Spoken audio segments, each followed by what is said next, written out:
Hail,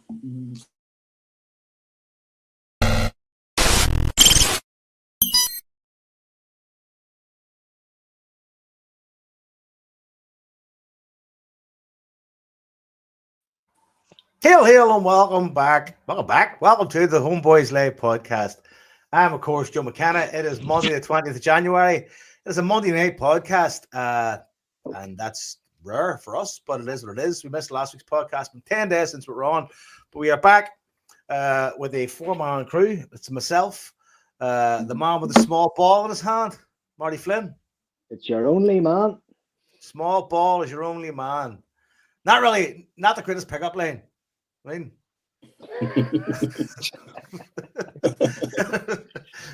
so we got to work on that. And of course, probably by himself, Liam Power. How are you, Joseph? Good to have you back. I'm good. Last week, the last podcast there was very good, very enjoyable, and Scott's one-on-one with the Young Boys guy was very good too. Really enjoyable, and of course, joined by the King of Wishaw, Jason Higgins. Hail, bro. How are you? All good. We're all good. We're here to chat. The last time we were on was the 10th of January, and since then we had the Ross County game, the Dundee game, the Ross County game which won 4-1, the Dundee game we drew 3-3, and we had the Kilmarnock game there at the weekend when we won 2-1, and we got the Young Boys game coming up. So I have no idea where to start. But Liam, did you say we were at Ross County? No, but that's where we should start, I guess, chronologically, shouldn't we? That was the last game since the first game after the podcast we did. Skip doesn't go to away games anymore. But I was near certain I seen a photograph of you eating breakfast at a Ross County hospitality. No, was that like an old photograph or something? Mick was there, Mick McGuinness with some people. That wasn't me. One of them look a lot like you. Well, okay. Poor sod, whoever that is. that was my week of dry January that I was doing. So Ross County wasn't. Our trip to Ross County wasn't on the cards for me, unfortunately. So, but I guess on that subject, first and foremost, a big shout out to all the supporters that went there. It was -10 or whatever. It was absolutely Baltic. Early start Saturday afternoon. So well done to all the troops going up there. Big demand for tickets as ever. So well done everyone that went. We spoke on the last podcast, and I probably clumsily kind of described the games over the Christmas period as a bit of like Groundhog Day. It felt like it was you were watching the same game on repeat. Ignoring the fact that we were winning them all, and we should be really grateful for that, which is totally fair. But the standout for me for Ross County was the fact that we saw the old Kyogo come back for a game. Moved position. I thought it was absolutely outstanding in the game, and you got to see, or you got to remember what a really, really talented footballer he is and what ability he's got, and it was just so good to see him so involved in the game. And then we had the excitement of seeing Johnny Kenny for the first time, who I thought came on and made a really big impact in the game, and it was a real shame that he didn't get his goal that he probably would have done on another surface on another day. So yeah, it was a game that we dominated, and then that'll become a bit of a theme. Brilliant first goal from memory. I think Alistair Johnson, a ball across from the right, superb ball, and Kyogo doing what he does expertly, just making that run, little touch, and in the back of the net. So it was a tremendous goal. We probably should have had, and Kyogo was part of that. We probably should have had 2 or 3 in the first half. Some really big chances there.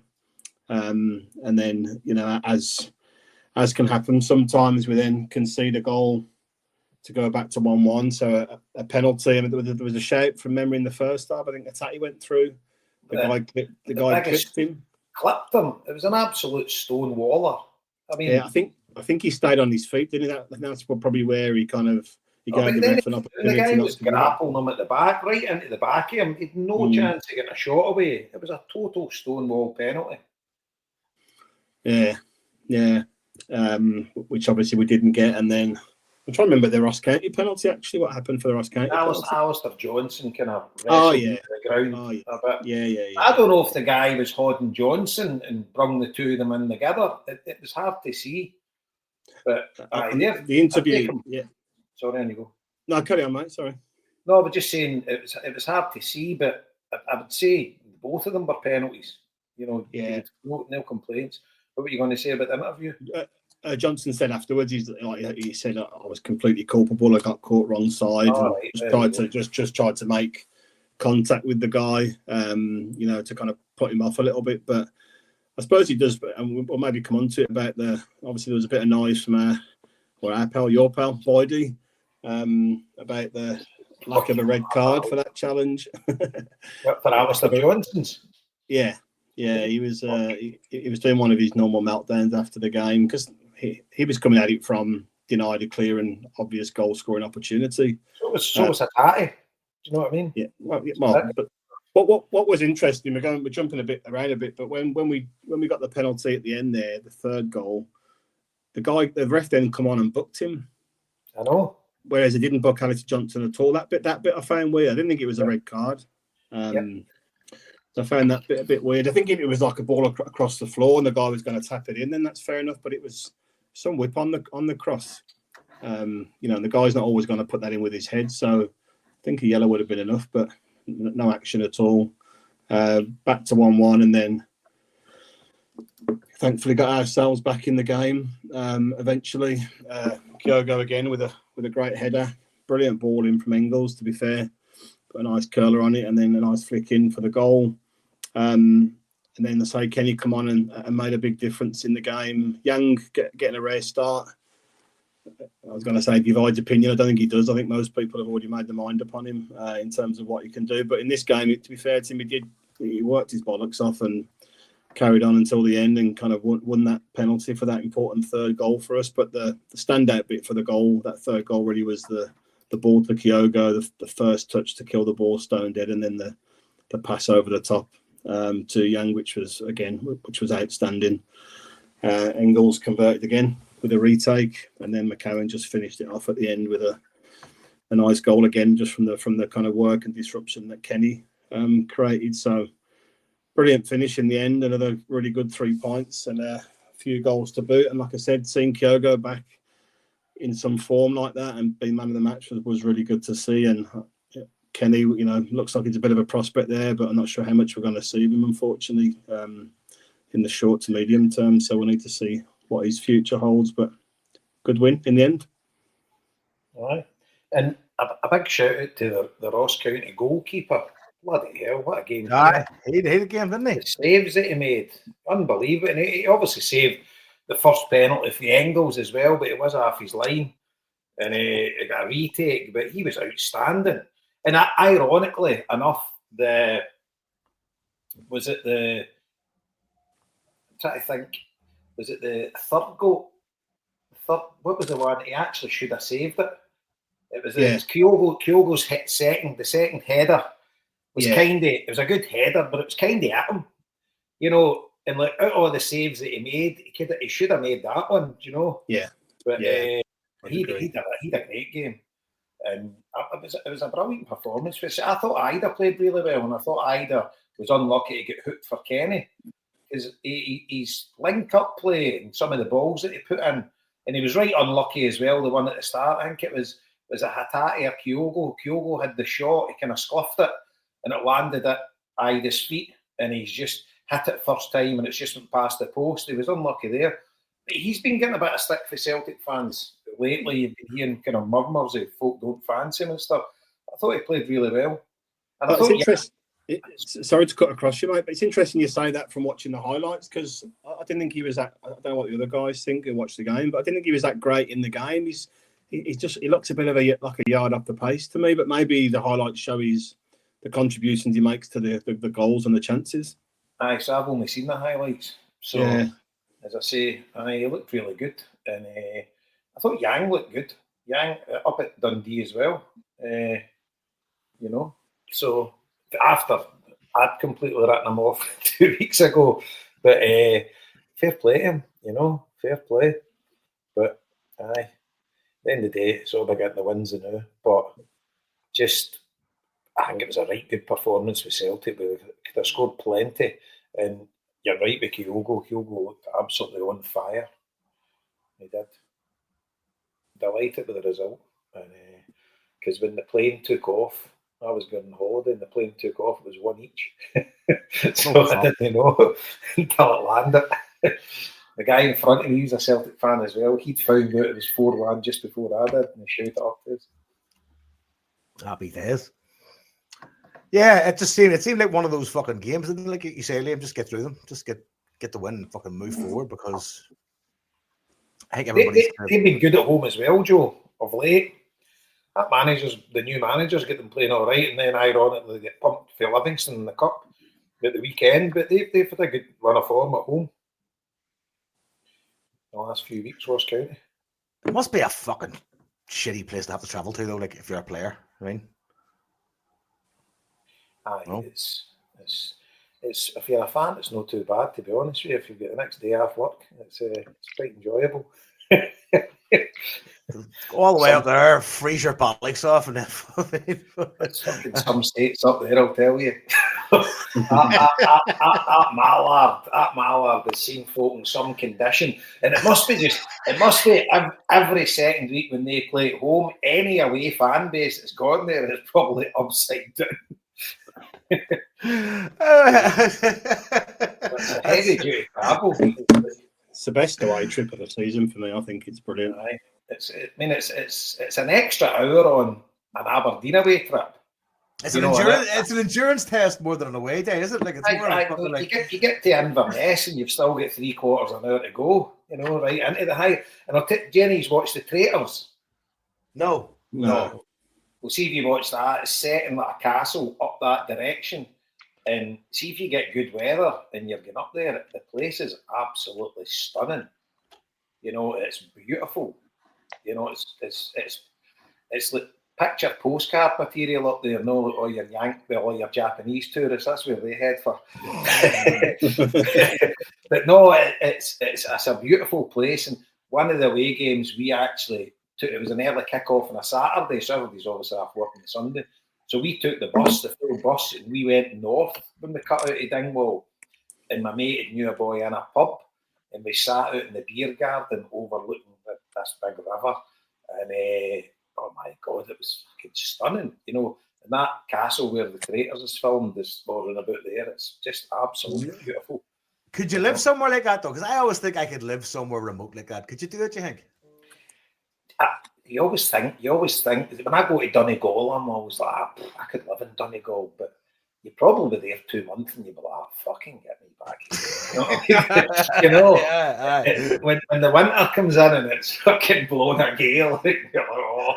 Because I've been to the Ardennes, you go like, fuck me, this kind of solitude would be great. And then you start talking to cunts and they go, well, if you want to get a loaf, you've got to get in the fucking boat and go across the water. Fuck that. Aye. It's I don't think I could handle it, to be honest with you, Joe, but it is beautiful, and it's stunning place. You can just imagine being in the remotest part of Donegal and turning the corner and seeing some random punch in a field. Hello, Jason. How you doing? How you Hello, doing? Jason. Who's the Glasgow Celtic?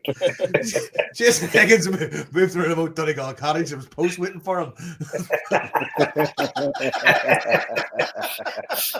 Better that than the postman waiting on me. Same guy visit Dennis Donaldson. Oh dear. On fire, right, Jofus? You get some pre-match tension. You get something you're looking forward to. Do you know what? I'll talk about that soon. But no, just a good form this week. Fucking. Do you know what? I kind of hate the first 2 weeks of January because it's like, fuck. It's the come down and Christmas. You're like, it's all fucking over. Now we're back into the kind of structure and the routine of things. But that's no Blue Monday today. That's not the best day of the year. I think I've over the years become antithetical of that. I'm like on Blue Monday, I'm like, I ever fucking go. I've had Blue Fortnite. I mean, I'm rocking and rolling, ready to go. I mean, fucking, it's been good. Anyway, sorry, Dundee. We've on Dundee. Away. Dundee. That was. I take it you won there again, Liam. I was in London, mate, working. I'm only winding you up. That's fine, mate. That's fine. Yeah. You let you go first, or Marty. I don't know. Marty's not spoken about any of the games yet. Aye, you go, Marty. No, it was a bastard of a game, and just to go back to Ross County briefly, I thought Engels was outstanding. Thought his crossing was fabulous, and Johnny Kenny really got it. He didn't get his goal because he saw the ball just sort of stuck in the mud in the 6-yard box, and it was very unfortunate for him. But the Dundee fucking game was a different kettle of Hatties. It was tough, and they're a good team. Tony Duck has them well drilled, and score 3 goals. You would normally, you normally just imagine us to go up there having 3-0 and fuck off down the road again. But they gave us a serious game. Brett Rodgers was talking about this sequence of games and how that one was basically just like the air came out of our fucking balloon, and maybe that's true. He didn't use that excuse for Ibrox, but he said it was the 7th out of the 9 games that we had just so close, and that stage the squad was really starting to wilt. But we didn't actually play badly, if you know what I mean. There was sort of defensive fuck ups and things like that, where you would credit the team not to do it on a different day, And as I say, Dundee roughed us up, I thought, as well. Trusty obviously got most of the brickbats in the final analysis. He let that ball away from him out on the wing, and then he let your man jump over him for their third. But just before that, he had his foot stamped on, and also the Dundee guy had his arms all over him. I think I fell in Macrafelt direction, and he was fucking pulling and hauling the Trusty too. So it's like, did you see him apologising after he scored? No, I know he's a Celtic man apparently. So aye, but fucking he's never played with his end. You say you don't know what's end, man. Probably fucking worried in case his house isn't fire when he goes home. But I tell you, I thought Schmeichel wasn't great. To be fair, the second goal, it looked terrible for Schmeichel, but it was obviously a crazy deflection for Carter Vickers. But he couldn't really do anything about it because he just changed the direction of the ball and went into the near post. But you did see for their third, Big Trusty was fucking all over the place, and he was at one at Ross County as well in the first half. He tried to control the ball, and the boy went clean through and just hit it by the post. And the camera went to Rodgers. Did you see Rodgers? A waste of fucking space. Well, no, somebody says, that was the first thing I said. I say waste of space, but then somebody else said he was weak as piss. But then I seen this translated by many of the professional phonetics professors on fucking Twitter. So it was either waste of space, that's what I thought it was initially, but then somebody else said he was weak as piss. But either way, I think we all got the message. He wasn't pleased. Essentially, was the tone that I got from him. I was waiting. Scales getting shipped back in for the Kilmarnock game, but it kind of didn't happen. But because that was two, that one there and the one at Ross County was brutal for Trusty. He's trying to control it, and just all caught all over the place. But sorry, Marty, on you go, Dundee. No, that's just that sort of game. I mean, as I say, they were good, and I'm sitting here watching them now. The Dundee Derby's on at the minute, and they're one up, scored in the first minute against Dundee United. So they're a well-drilled team. They're fit. They're in your face. They pressed us the whole game. They tried to force errors out of us, and the fucking wheel in the national teeth that goes on when you draw. You know what I mean? You're like, for fuck's sake, we're double digits ahead here. We can afford. We spoke previously, just a few weeks ago, about Rodgers rotating the squad, and he has to do it because of the state of the fixture list here. But it has a fucking effect on the team. It can't not have an effect on the team. Do you know what I mean? So if there's different players coming and going every week, particularly in key positions, it's always going to have an effect. So we just need to get fucking through this part of the season and see what happens come the spring. And really, none of us can really, you can't complain if you want, but I think it's quite churlish. We've had a fucking exceptional 6 months of the season. Do you know what I mean? And for us to be where we are, sitting relatively pretty, yes, with a couple of bloody noses along the way, but in any other season that would kind of be the norm. You know, so like a 3-3 draw away. As I say, you would expect Celtic to, on any given day, be straight on the bus, happy days back down the road. But fucking life's not like that, lads. You know, shit happens. Sometimes you can have a bad day. And as I say, with rotating the squad, we've rotated the defence, the midfield, and the forwards. You know what I mean? And as I say, we spoke about it on a few weeks ago. That's rare. You know, you would maybe, switch around your men with better legs, but we've been doing it in defence too. You know, and there has been injuries across the squad as well. So it's not the fucking worst result we've ever had. Fuck's sake, you know what I mean? And as I say, we're in a position where we can have a bit of a dip in form. That's not really going to, like, nobody's going to remember the Dundee match at the end of the season. I I mean, it's just not. Tannadice and Dens Park dropped 4 points, 0-0 at Tannadice, and then 3 each at Dens Park. But aye, it is what it is, and you just need to go on with it. And as you say, rotating the team, and they didn't play terribly, but that signing, Murray's got some fucking energy into it. He's like a fucking bull China shop, isn't he? He just running. That he just would give away the penalty. Like, you're just like, fuck. Could you imagine him getting the dressing room at the end? I'm sure they wanted to fucking choke him. I know. You know what I mean? But again, going back to Engels, like, you would try, thank God we have a penalty taker who can actually take a fucking penalty. I know. He hasn't missed many. And he's missed one that got retaken. That's the only one he's missed. That's just what I was about to say. That guy was off his lanes. You know what I mean? So it's great that you have somebody who's cool and that you can rely on and will put one away from the fucking spot, because it has not been the case for fucking years. You know what I mean? It would fucking dementia. You know. So look, even Larson missed them. You know. Larson wasn't great at penalties at all. No, he wasn't. Definitely wasn't a strong suit whatsoever. I think Alan Thompson was a better at that time. Yep. So he would have been, so I suppose nobody's perfect. But that's just this tight run of games at this time of the year. It's tough. The pitches are awful. You know what I mean? That Ross County pitch was fucking diabolical. That was rough. You know it was like Dens Park. That was terrible. Dens Park got plenty of grief last year, but it looks fine now. You know, whatever they've done on it doesn't seem too bad. They must be out fucking hugging it every night, keeping it warm. But the Ross County one was awful. So for to come away with 4 goals, like, that's fucking great. Now, albeit it was late in the game that we did it, but you know, and again, Engels, I'm not sure if I mentioned it, but that cross for Kyogo's goal, I know you mentioned it, Liam. It's fucking lovely. I mean, that's what you fucking want. His crossing is outstanding.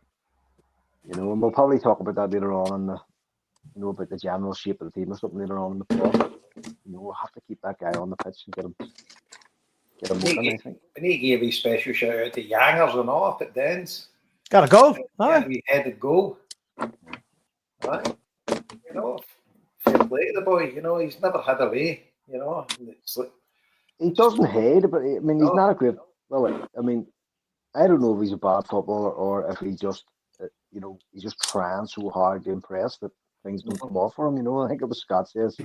Somebody said the other week, he could fucking tackle 10 players and then end up back where he started, and that's sort of fucking true. You know, there's a footballer in there somewhere, but whether or not we're going to see him, I don't fucking know. But you can't fault the bastard forever. Here's what I've started to think about Yang, right? I think Yang looks at Palma and goes, right, well, you're not out there beating player after player, and I think that's what they want you to do. So I'll go out there and I'll try and do that. Right? At least it's entertaining to some fucking degree. I mean, there may not be anything at the end. He should make you Johnson. Well, if that is the case, that's his benchmarks, Palma, I would fucking seriously hope that they change his benchmark sometime soon. I think there's a fucking player between the two of them bastards, to be honest. You know what I mean? You're like, fucking hell, if you could get somebody to mate, you know what I mean? But as I say, it's much more about the fixtures. Such a tight fixture schedule, and the fact that they're in the Champions League year and all that entails. And Roger spoke about that the other week about playing evening games. you know what I mean? And you're getting home maybe 1 o'clock in the morning. You can't fucking sleep, so you sit and watch the match again anyway, and you have another game in 2 days. You know, basically we're playing a game every 2.5 days. It's fucking, no matter what team you are, club you are, it's tough going. And we have had injuries. We have had injuries to Maida, and injuries to Kuhn. And Rogers was, in fairness to him, in a position to say to Maida, taking her a couple of days off. You know, Aye. we don't wanna kill you. You know, he plays a lot of football and he plays a certain way.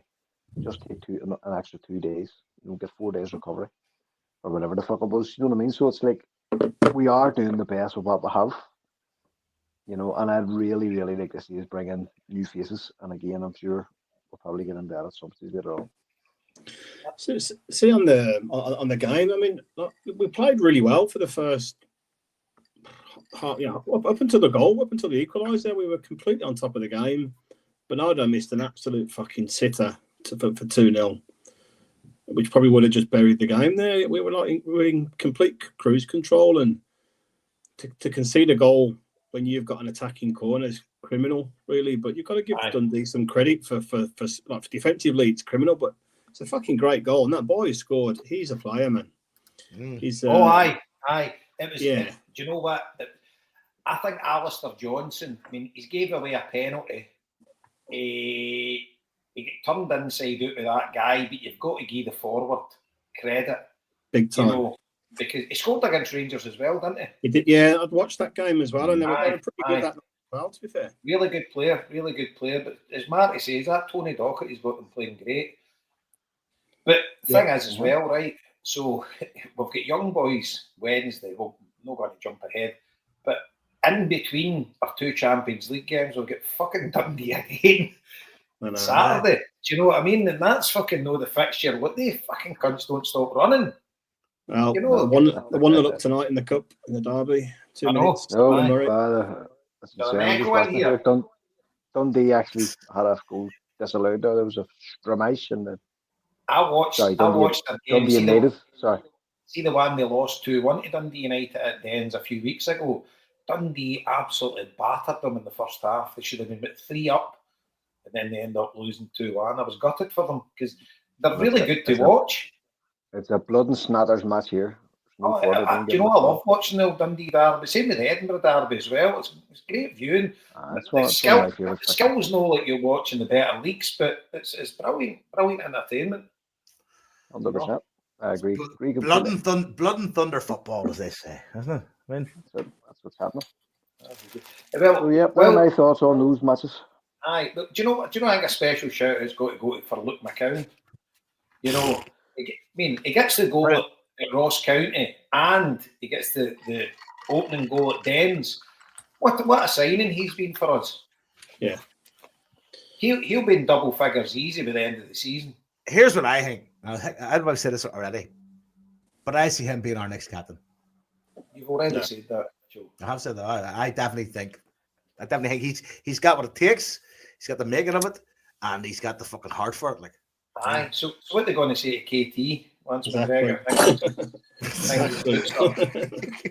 Sorry, Kim, but Luke McCown's got the fucking heart for it. Joe McKennan's fucking. It's a funny old game. It's funny old game. It's a funny old game.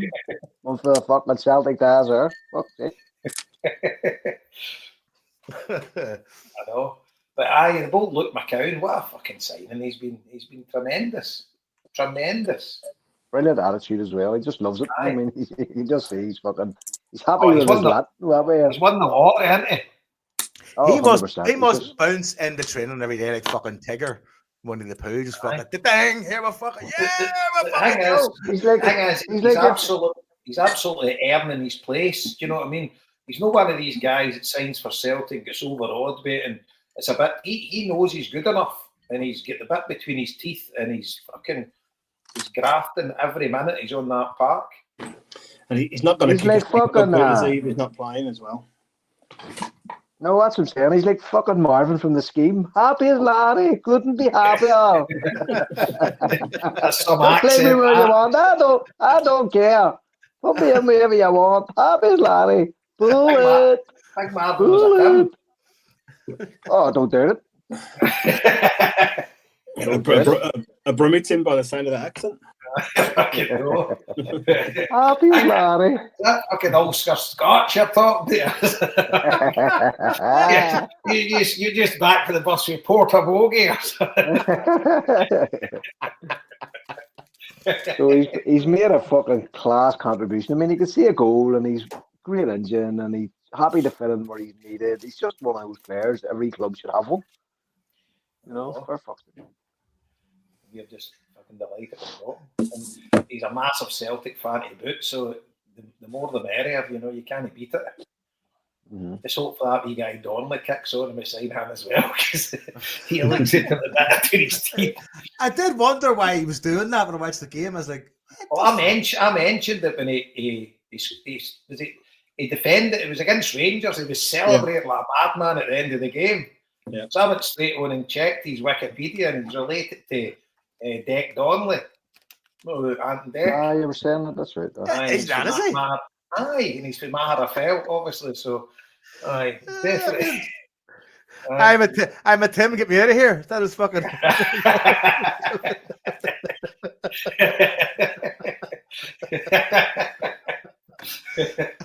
Aye, it's just fucking. He looks not a bad player, the boy. To be fair, but aye, brilliant. So delighted to see Yang getting on the score sheet, and he just obviously looked absolutely delighted. You've seen the players, you know, because they're obviously seeing he's getting a bit of stick, and they obviously know he tries like a bear, and the players getting on about him when he scored the goal were kind of delighted for him. So great to see that as well.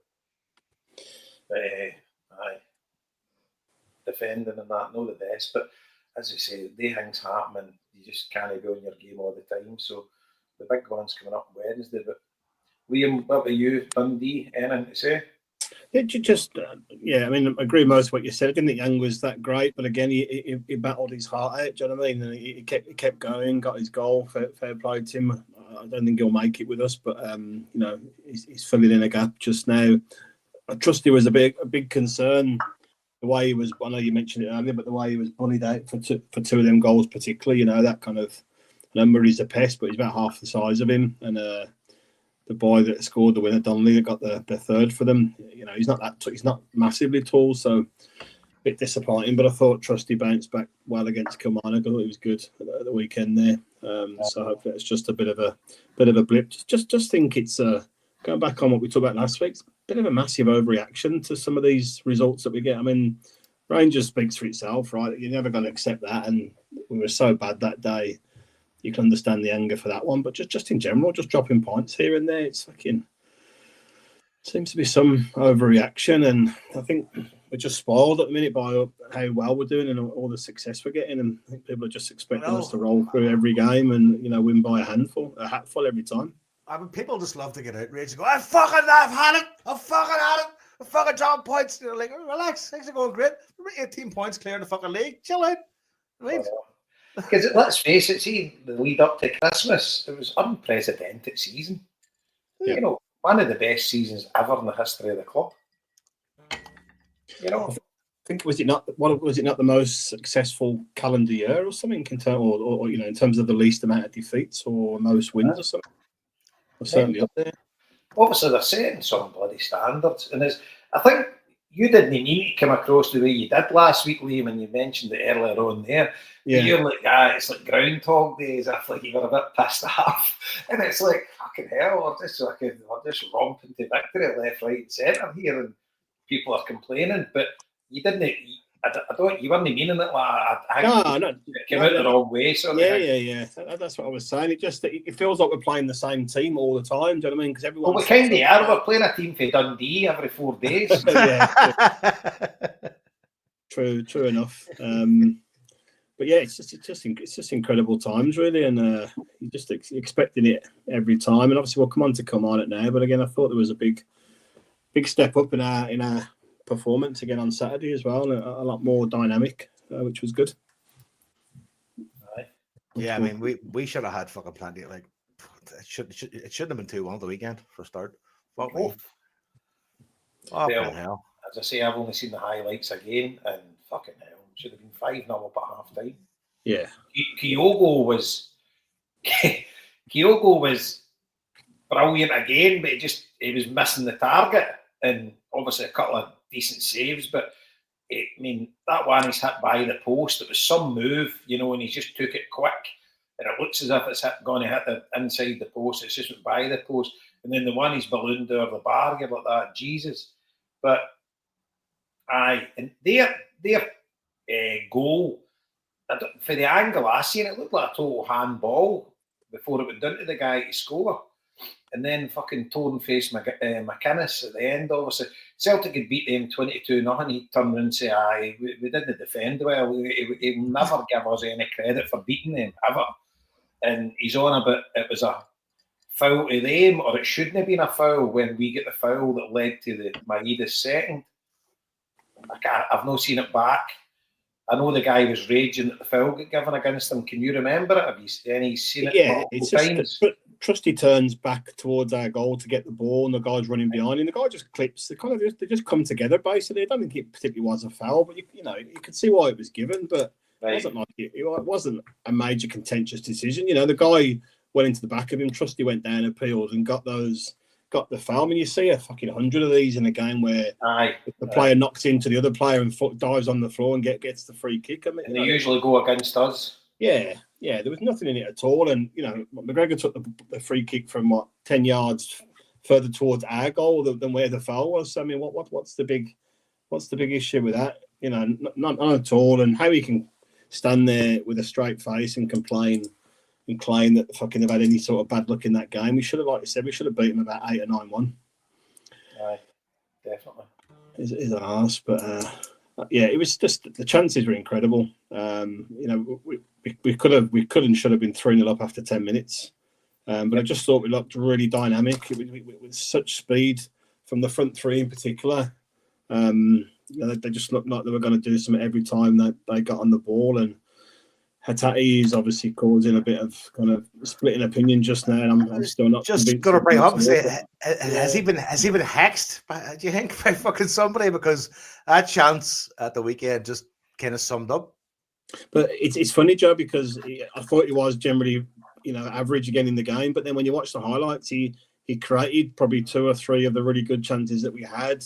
He had that one tipped round the top corner in the second half. What a shot that was. Well, first of all, the Kuhn shot off the bar, and the way he's controlled it, and he's took the touch inside and he's let go, and it was, I don't know if it was a save and off the stanchion. It was. Yeah, I think it was. Aye. Yeah. And then obviously missed that chance right in front of goal, which I don't know how he managed to do that. So like he's still right in the game, but he's just not himself just now. But I think, you know, Bernardo's kind of he's dipped a bit in the last 3 or 4 weeks in terms of his performance, and so I think I think that team will start on Wednesday. I'm pretty certain of that.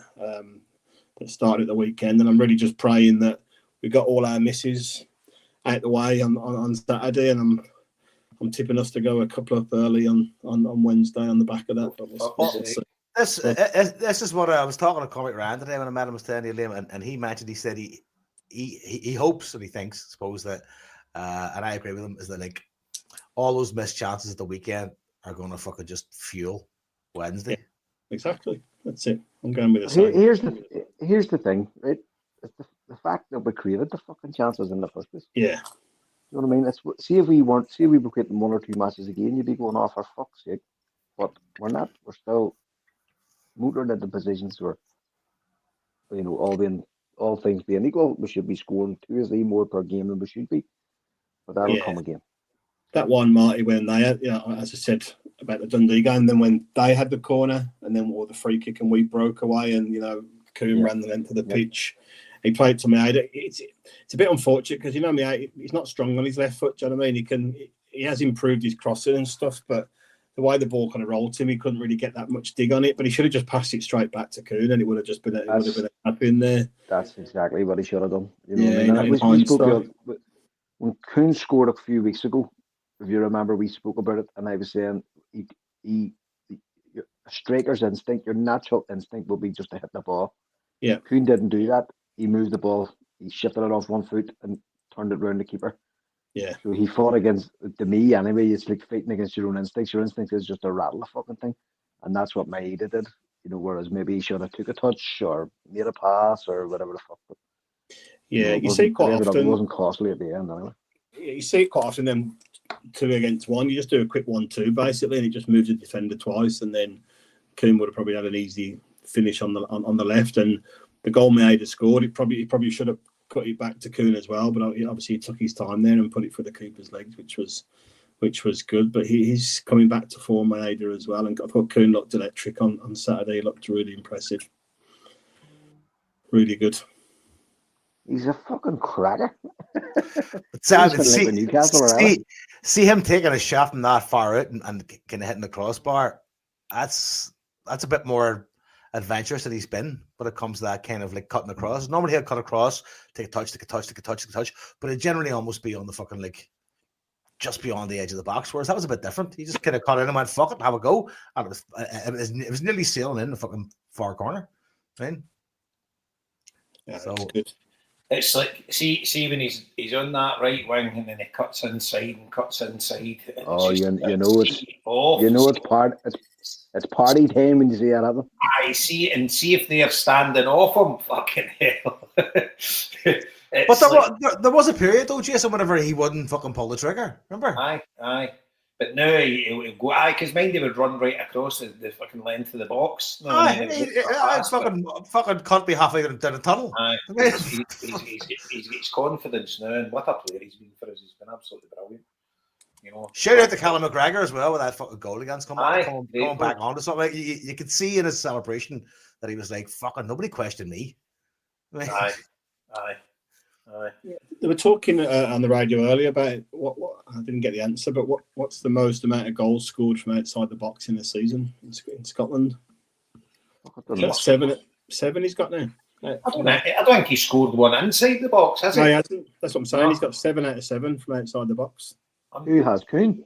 McGregor. Oh, sorry, McGregor. They've all been pretty much peaches all season. It's good to see him having his shooting boots on. I don't think McGregor's having a particularly good year by his standards at all. Like, you know what, I think we are starting to see him kind of, come to a natural end in the team. But it just shows you, like, he has that vision that he can win a game for you, and also too, it fucking shows other players that they can be doing the fucking same. There's loads of occasions over the last 2 weeks where we have literally tried to walk the ball in. And you're going like, just fucking take a dig, have a go. And you seen like the keeper, we were talking about him earlier, some of the saves he's making from things and stuff. But at least you're giving him something to save rather than fucking, constantly trying short passes in the box and crowded areas. It's tough. It's tough. Stop. He just sees McGregor. He just sees that yard of grass that he needs at the end of the, close to the post. I mean, that's his signature goal. In the same way, Coons, crossing in from the, that signature goal to his way curls from the left wing. It's just phenomenal to see. Look at Daisy Cutter, brilliant. Aye, definitely. Yeah, I was trying to think back who else might have scored a lot of goals outside the box. Chris Commons was the only one that really came to mind. He used to get quite a lot from that sort of distance, didn't he? Nakamura. No. Yeah, free kicks. Yeah. No, not even free kicks. Remember that one he fucking scored against McGregor? That was one of the best nights ever. That was a Jan Venegura Hesselink last minute. Oh, it was from about fucking 3 weeks away. You also remember the chip? It was a Christmas again. Dundee native outside the box. Yeah, Boxing Day. He was the king. He didn't score many inside the box, I don't think. Yeah. He was Ellie had a couple. Ellie won the league. I think that was inside the box. It was like that goal. Do you think that was slightly outside the box? Just kind of bent it in. No, sure. No. Actually, you're right. That match was the free kick, but there was another one where the ball came across the goal to him. I forget what game it was. I'll come back to him. I love that guy. I think Rogic scored quite a few outside the box as well, didn't he? Rogic would have been another one. Yeah. Most important of all, probably my favourite because the match was so pish, was that one against Kilmarnock. Remember? Gary Mullen was there for Vancouver. I remember you told me that. I was fucking the worst game of football ever. I was right in line with it, and the fucking stand was half empty because that was the sheets of shame days at Celtic Park. But then at Rugby Park, we had the 2 stands at a time, and our one was half empty. And fucking with an arsehole wider right in the top bin. Fucking perfect, man. But after probably one of the worst games of football I think I've ever sat and watched in my life. Like, it was fucking truly awful. Like, a cracker, an absolute belter. But all good. And then, so see that Kenneth, but he's just a total face bastard, isn't he? It's actually boring. I mean, he's not a bad manager. I love it. Fuck him. He's Fuck playing him. on Let him be angry. It's great. But he's playing on a regional team. You know what I mean? Kilmarnock, for fuck's sake. It's like fucking something in the Vanarama League or something. You know what I mean? That's that level of club. You know what I mean? He's elevated above. I haven't heard that mentioned in a long time. You know what I mean? The GA and Vauxhall Conference level football. That's what Kilmarnock is. It's a small regional town on the fucking coast, and he's done not a bad job with them. He's up against a team that's been assembled with a fucking few quid, massive big club. There's no shame in going down 2-1. And you go out and shame your fucking self by talking balls. You know what I mean? Absolute fucking tick. Some other blue nose hero of his is going, well done, Derek. Well done. No, I know, but it's just ridiculous. Like, he looks like a fucking cunt. Well, that's... And there's this... I'll tell you this here too. Right, but there's also... If you look at the matches over the last few weeks as well, all our free kicks and all our fucking things that go for us are all hard cut. Like, you've seen blatant penalties, like the one at, or blatant fouls, like the one at, like the one at the weekend with a handball. Like, fair enough. The rules of the game are laid down, and it says if the ball had went into the net, then directly from the guy's hand, it would have been, ruled out. Because it bounced off and blah, blah, blah, advantage. And there's all this, Celtic looking at advantage, Celtic are fucking, they're looking to get it stopped. And you're going, it's a legitimate talking point. Because Rangers players have handled the fucking ball in the box and nobody's give a fuck. Golston was playing basketball for most of the time he was fucking here. You know what I mean? And it's like small errors that we make are being blown up the fuck as if it's like, this is scandalous.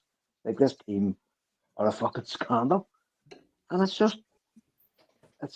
fucking nuts. I mean, it's absolutely nuts. We're streets ahead in the league, deservedly. I mean, the team has been really good. And yes, we've had the odd wobble, as I say, but we've been fucking good value. And, like, there's no real credit given their, and the Huns get a fucking win against some fucking bunch of dicks and everybody's all raving about it and stuff like that. And we're just going ahead and doing our business. It's fucking nuts. And people like McGuinness are just totally indicative of it. We fucking men running wee clubs. And I'm sure we'll talk about Jimmy Calder later on at some fucking stage too. And he's another perfect fucking example of it. Do you know what I mean? And it's like, it'll never change. Do you know what I mean? We just need to lord it over these people. They all stand a chance of getting the Huns job, but that's what they think in their heads. Is that not what it is? No. That's fucking madness. Like, McGuinness was offered the Huns job a couple of years ago and knocked it back. They're never going to take him now.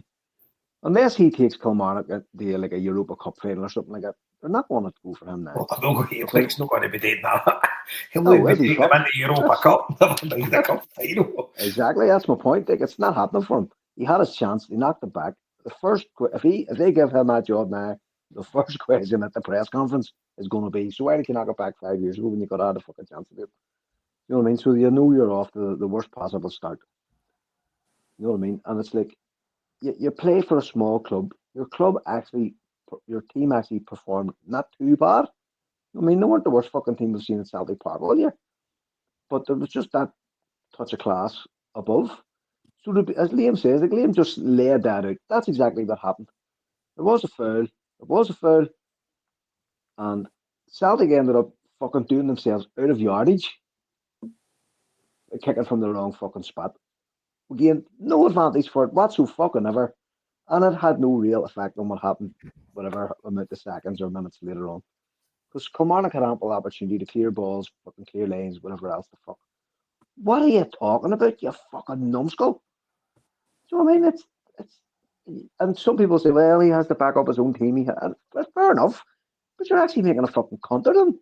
By the way you're talking, you just sound like a fucking arsehole. You know, and it's if it was once in a while, you'd be going, well, look, if the guy's pissed off, for fuck's sake, you know what I mean?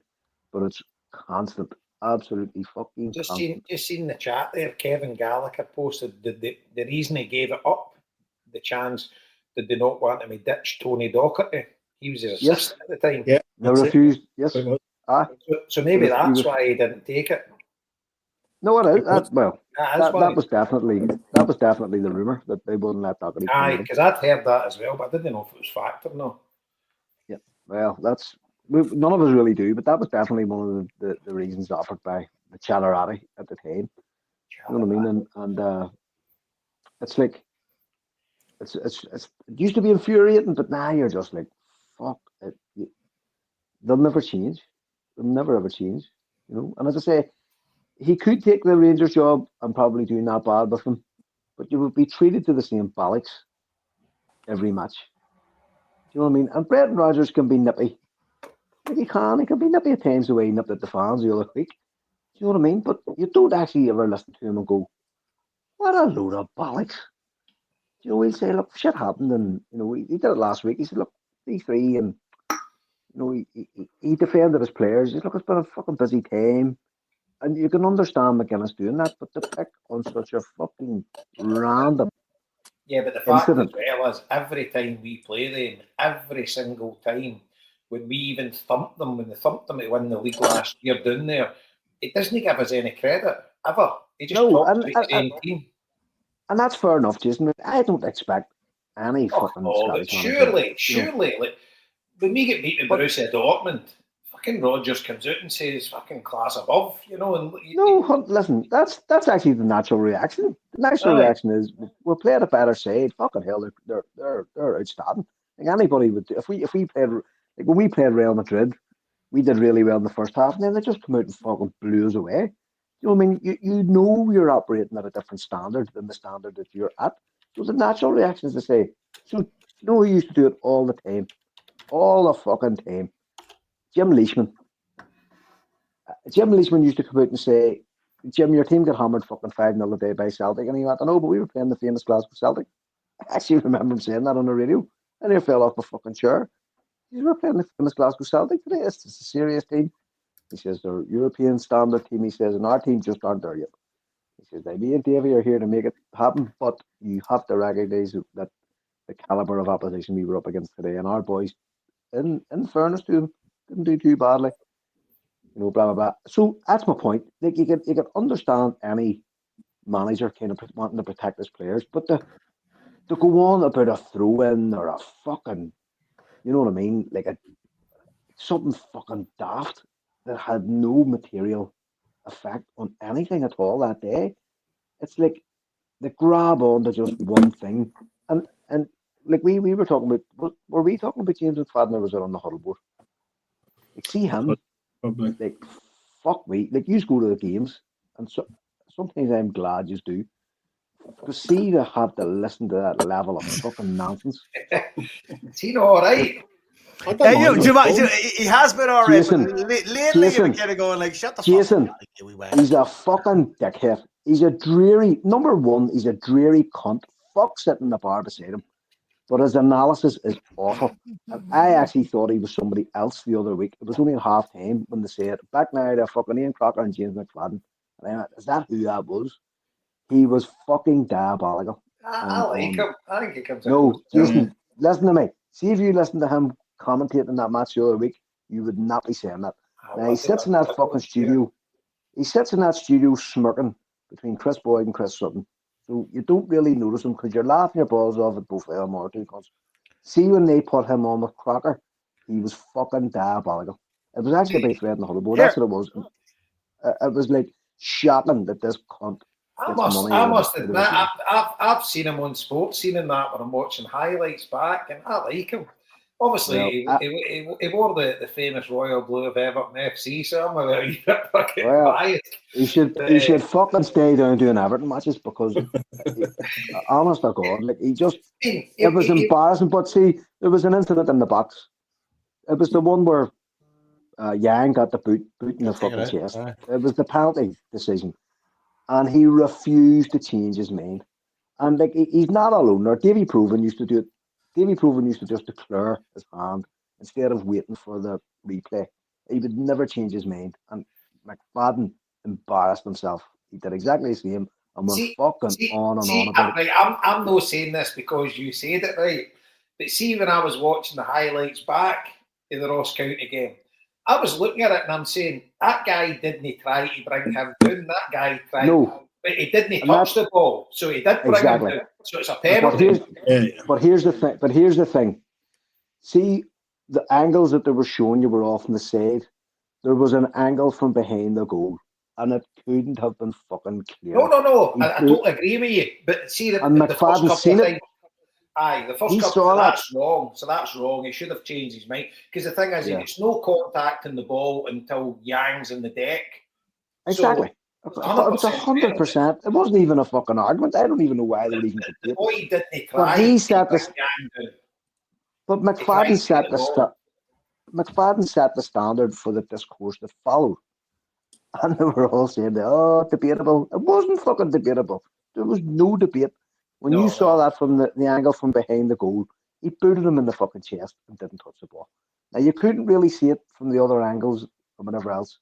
And then was it not the one where they were talking about the other?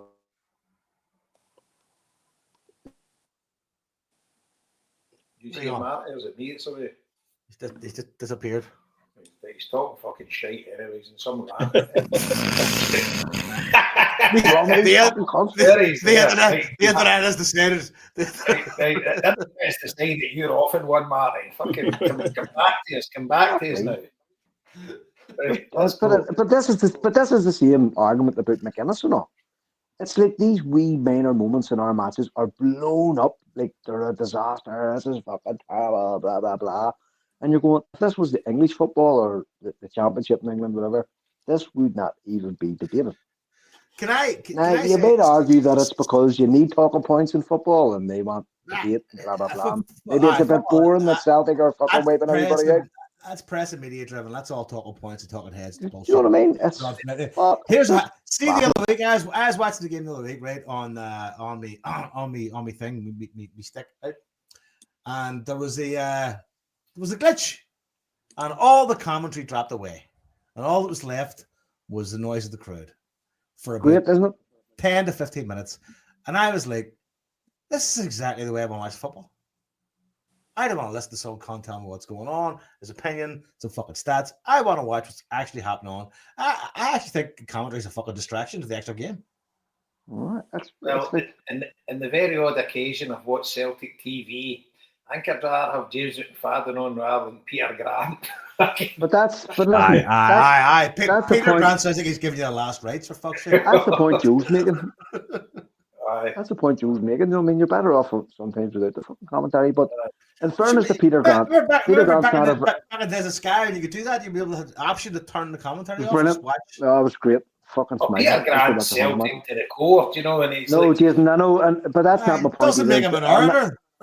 No, but in fairness to Peter Grant's on a club channel.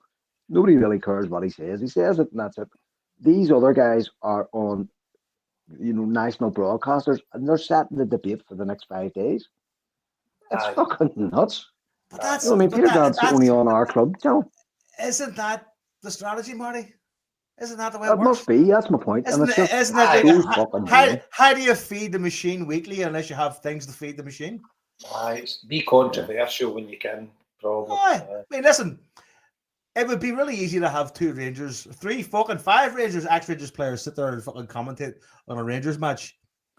But what the fuck's that going to do for fucking, whatever other parts of your channels or media or that you need to be feeding with content? You need to have a Rangers guy and a Celtic guy, or 2 Celtic guys and a Rangers guy, or someone like Jason Fadden, play for Motherwell, but also Celtic man. I mean, it's all fucking, it's all kind of strategized. That's why I kind of like tune in 5 minutes before the game starts. and then turn the fucker By off. the way, can we rewind this anyway? We were at the Kilmarnock game, right, and we missed the main event. We've not spoke about it. The king himself come up with a winner. The god, Zeus. Dyson.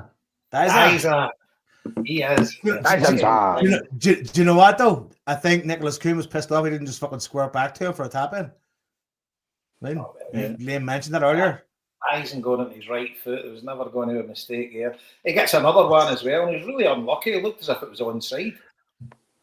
That was definitely a fucking debate. You know, right? Here, what about the fucking keeper? What about the keeper to start? Do you know what I mean? Holy fuck! What a clatter! The left it out of the highlights. Aye, couldn't batter into him, was it? Yeah, I mean, he should have scored, Jason. It was a terrible touch for him, to be fair, but there should have been one up at 30 seconds, man. Fucking hair, he had like an extension hair. Big cartoon bump. Fucking. I didn't see it. Three birds whistling around his head. I didn't spot that on the footage. Like I hadn't seen it in the highlights, but no, it's not on the highlights. Cut it all out. But see when it was live, fuck me. You seen him coming off the pitch and his whole hair had just started to fucking. I'm sure he went to hospital. He probably had concussion. But again, that was in the first minute. I mean, they set the standard. They went for it. Adam Eden as well. We haven't really spoken much about Adam Eden, but he has a goal coming on him soon. Fucking needs it. He does. I've not got much worries with him, you know, and it's like obviously the price tag's hanging over him, but that's fuck all to do with him. You know, Celtic paid the money for him.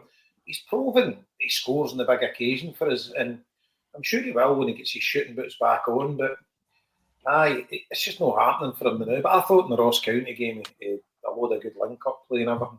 So, right, here's the thing about even the good times of football, right? Is there ever not a heel in a football team? Is there ever not someone that gets the shit? It was fucking James Forrest for a long time, and he's clearly a club legend with a fucking incredible track record. And even he was the heel for fucking many years. You know what I mean? So there's always some contact that's going to be the heel, and there's always somebody looking to defend somebody that's going to be the heel. I mean, there's never. Let's try and think of the best time we had like watching football teams. Like, probably go back to Seville. Say Seville, right? Who was the heel in that team? Who was the cunt you looked at and went, he's fucking Rob Douglas. Rob Douglas. There you go. Momo Salah, another one. There's always somebody pointing out, going like, he's not up to it. You know what I mean? But yet, you've got guys now actually comparing Didier Gath to Dyson Maeda and that, saying he's good as. I'm like, Didier Gath was fucking 50 grand. He was a right good signing. He was pacey and everything, but he fucking wasn't in Dyson Maeda fucking territory. Didier Gath was like finding a really quality fucking tool in a bargain bin somewhere. What's £50? Fuck me. He was well known for the one in the stand as well when he fucking cut the byline. I loved Didier Gath when he was running with the ball. The guy who was ready to put the hang in, he would just tip it in front of him and get rid of it. You know? He was deadly at that. His pace was fucking wild. He was a good player for us. See, when he got the ball, looked at the player and he kind of hunched his shoulders. You knew he was going. He was off. You go like, oh, he's about to go. And then he was done. And he was like, do you see? Once the shoulders went hunched, he was like, I'm out of here. There's always probably, you're maybe looking at the start of this season, we were deadly, you know, so there wasn't many people getting it in the neck. Ange, in his second season with us, there wasn't many getting it in the neck. Everybody was contributing. The football was excellent. But as I say, that run of games we had at the first half of the season, it's fucking unbelievable. You know, and it's just getting to the stage now. We've had a wee dip off in form. I think everybody would agree with that. But again, it definitely goes down to the squad rotation. So I don't think there's anything to worry about. And we're not at the woods yet because we've still got. I mean, when does this subside? So is it after the Villa game, then we stop having midweek games? No, because there's a chance we'll get through, and if we get through into the next fucking round, then we're going to have another couple of fucking midweek games in February. No, but would that wouldn't be the following weekend? No, you'd probably get a week of it, possibly 2 weeks, because they've got to fit those playoffs in, those 2 legs of the playoffs in between when the next round is going to happen. The last 16 essentially is going to happen. Aye, and if we get through, Which we'll can't get be playoffs. which can't be miles away. It needs to be within a number of weeks. Like, It's in February. yeah, so there you go. I mean, so it's 12th, it's, or something. It's the first 12, game. so you're getting one week without a midweek. Because obviously we're playing Villa in the last week of January midweek. Yeah. So we're getting 1 free week between. When's the draw? When's the draw then? The Probably on the Friday Yeah, after. after. Aye, the draw will be the Friday after Villa, probably, or the Thursday, maybe the Thursday. That'll be fucking flight scramble city. When the draw's after the Dundee derby, the night into the draw for the Scottish Cup. Should be, yeah. The thing is, it'll be on after this match. The thing is, after the Villa game, you're gonna know it's going to be one of two teams who you're playing. That's right. That's right. Isn't it? Oh, because the way the numbers go. Yeah. So and you know when the second leg's going to be as well, so you can kind of work out. Okay. So it's not necessarily a draw; it's more of a pairing. It's one of two. teams. Yeah. So they basically do the draw, but you can only draw one of two teams. So if we finish in 9th through to 24th, yeah, that's right, and it's 9th through to 24th. Yeah. So if we finish 17 down, so if you finish 17th or 18th, you're drawn 16th or 15th. No, it won't be.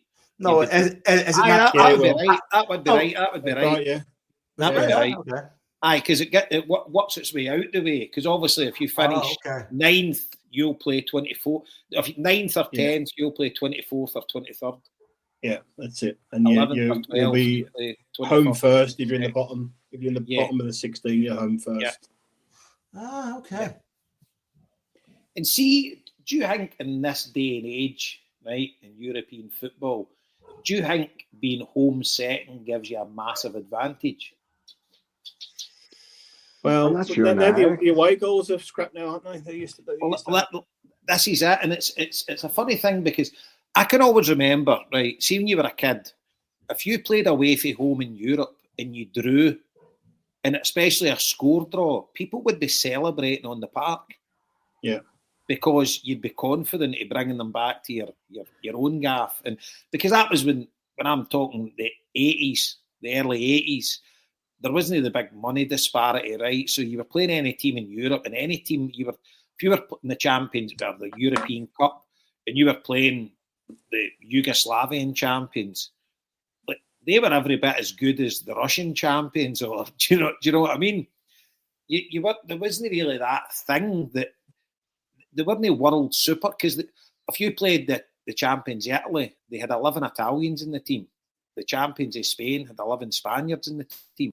You know, it wasn't like this worldwide conglomerate of superstars. You know, it's just lately that's happened, and then obviously you're getting these mental results in Europe where teams are getting absolutely pumped, senseless with teams with plenty of money. So I don't know because. If you play at home first and say you get a 2-0 win, you would take that any day of the week to go away from home. You would, but how many times, well, especially the 80s, like you're talking about there, how many times did Celtic win by a couple and then get beat 3 or 4 away? But we did it in the opposite as well. We lost 2-0 to Cologne away, beat them 3-0 at Celtic Park. It's just seemed to be more of a common turnaround back in them days, didn't it, both ways? Aye. The Partizan Belgrade one, obviously the away goals, you know, but I don't really. It was always deemed as a big, massive advantage if you were drawn to play your second leg. And I think back then it was the draw. You know, you were drawn to play a team and then they drew who was home first, who was away first. Somebody can correct me if I'm wrong. But I don't think it was to do with how high your country was rated. I don't think there was ratings for countries back then. It was just champions of Europe. And then if you finished second or third, you were in the UEFA Cup. If you won the Cup, you were in the Cup Winners' Cup. It was just out the hat. Will you ever come out the hat first? I think we'd be at home first, as simple as that. Aye, but it's an interesting thing because when we look back for the qualifiers, that time I went to Zagreb, we beat them 1-0 at Celtic Park, but you go there and we just fucking Blinker had a great chance to put us 2-0 up, and that means they didn't need to score 3. Transpired they did score 3 anyway, beat us 3-0 earlier. But you think to yourself now, our team's more astute. Say you were to get a 2-0 lead and then you were to go over there. There isn't the emphasis on away goals. So, carry on, mate. Sorry, I'll come back. It's the thing is that you're playing at home. You're playing away first and you're 1-0 down. Do you just settle for that? You know, you don't push for an equaliser because you think you'll get them when you get back home because your away goal isn't counting double. Or if it's 0-0, you'll defend and you won't bother attacking because you'll say, right, I'll get them back to Celtic Park. Because it's a massive advantage, I would say, if you drew away from home the first leg and then you get them home because they're not getting any advantage with scoring at your ground and you've obviously got the advantage of playing at your home ground.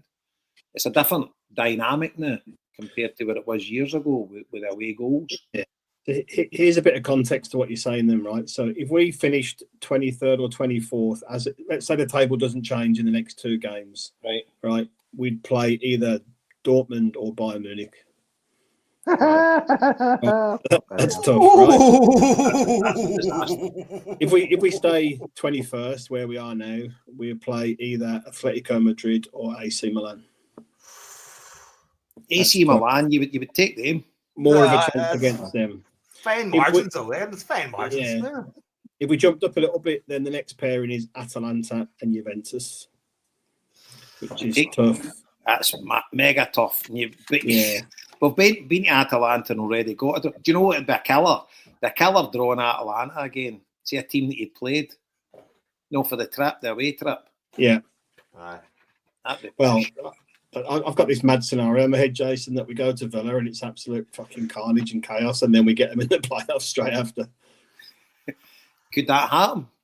Yeah, well, yeah, they could. I mean, they could lose tomorrow and then draw against us or something and be out the top 8. Yeah, it's definitely possible. The 5th just now, but it could change.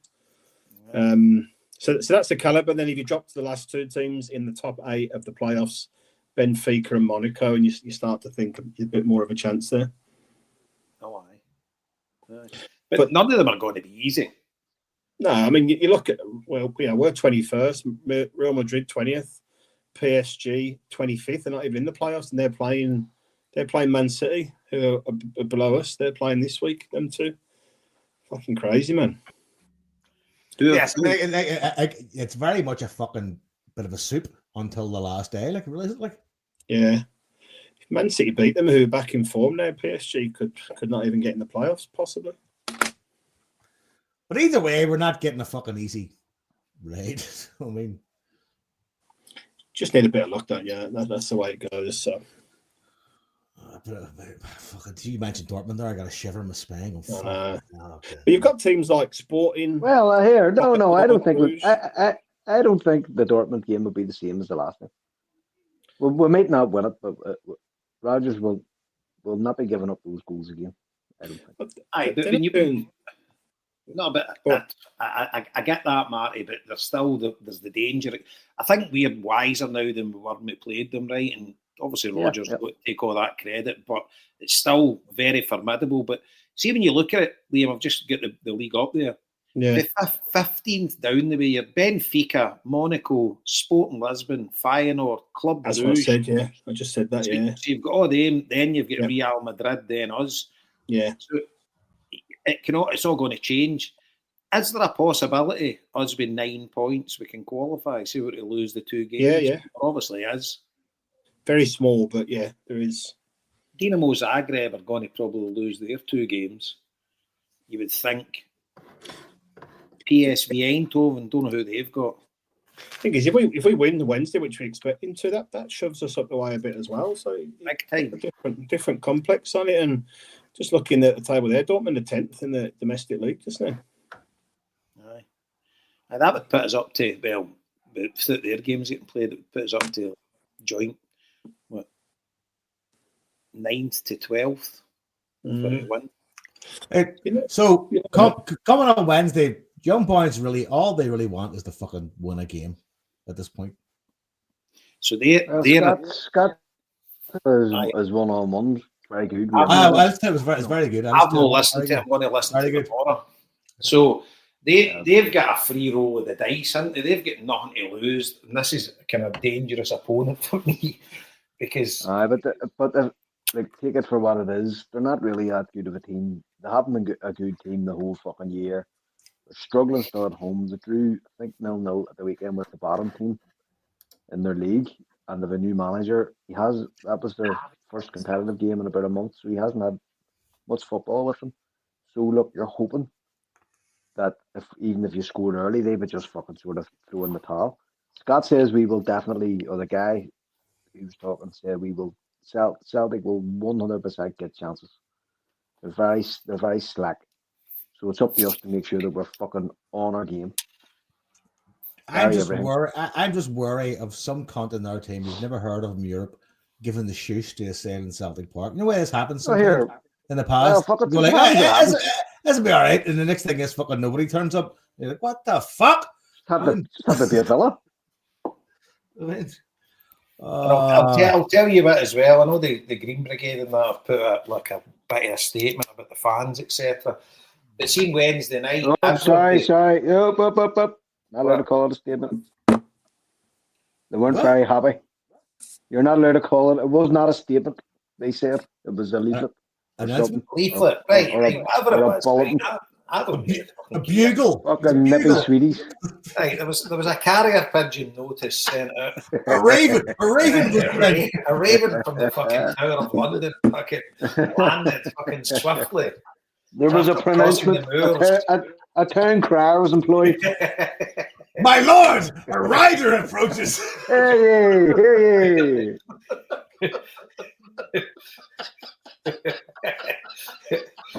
Fuck's sake. Who goes there? It's the castle of water. For a bunch of wee lads who aren't afraid to get fucking battered, they're awful pussy sometimes. Fuck's sake. Calm down, lads. I've missed all this, right? I've been in holidays too.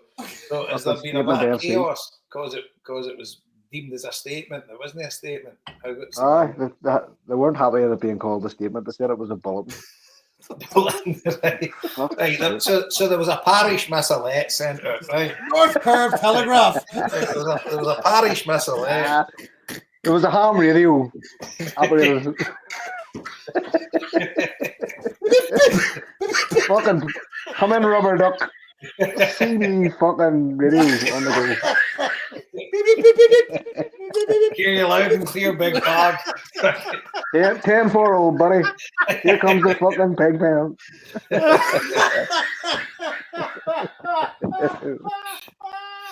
So fucking touchy bastards. Fucking cheer up, lads. Will you, for fuck's sake? Fucking went for Santa's scalpers, they what? The fucking gnomes. Oh my god. Oh fuck. Come on. So anyway, there was a message, right? There was a message. Let's call it a message. Communicate. and it basically, and cut it into a few words. Everybody's got their part to play. So I totally agree with them. You know, and seeing Wednesday night, we need to have that fucking ground lifted off the ground. You know, there was a good response.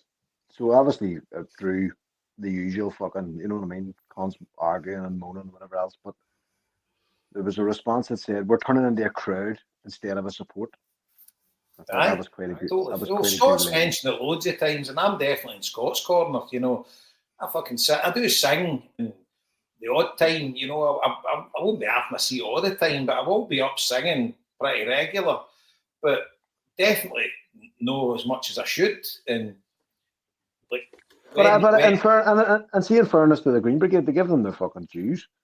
I actually don't think that bulletin was aimed at the Celtic support. I think it was for everyone in the North Curve. Do you know what I mean? I think their point was that people are coming in and just enjoying the atmosphere in the curve, but there's a way again, isn't it? Marty's gone again. Danny. The internet was wrong this time. He was going to say a salient point. He's been eliminated from the airwaves. He's been censored. Anyway, so one of them electrical devices that his house is being pulsed. Shut that cunt down. Shut him down. The GB are on to him. Can you not hear me? I can't hear you. On you go, mate. Oh, he's totally gone now. Fucking hell. Is he gone? He's going to come back on in a second. He'll be back. No, but it's like they've got a point, and everybody in that stadium, I mean, we all fucking crave Celtic to win, but we all need to play our part in that state. Because see the last Champions League game was turn your camera up your fucking go ball. Can you hear us now, Marty boy? Imagine saying that angle when you're laying in bed with him.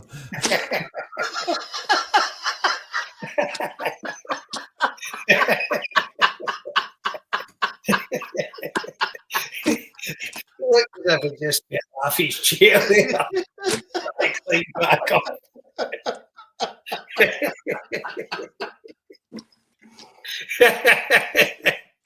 Oh, Jesus. But, no, to the point, we're all craving a Celtic victory, right? And the last Champions League game, was the last Champions League game Club Brugge at Celtic Park? Aye. I thought the atmosphere in our side was terrible, and it was awful, and it was like as if people were expecting a victory. Well, again, this is something up today. I was talking to Cormac Ryan. I met Cormac today to bring over the bourbon for the raffle winner to Scotland on the bus and Leaf Podrick, and he said like, see, going to the Club Brugge game, he said, I was really uncomfortable with the confidence everybody had, really uncomfortable, going like, well, everybody thinks this is a gimme. It's not a gimme, right? And it turned out to be like everybody was going in, going, this is the game where we're going to advance. And you're like, that's not really how it works, right? I think, Joe, we were just so good against Leipzig, weren't we? And it was the game before that. So I think it was just, carry on from expectation from that game. We were so good. People thought Bruges had stepped down from Leipzig. And, I think it was just a bit getting carried away a little bit, myself included.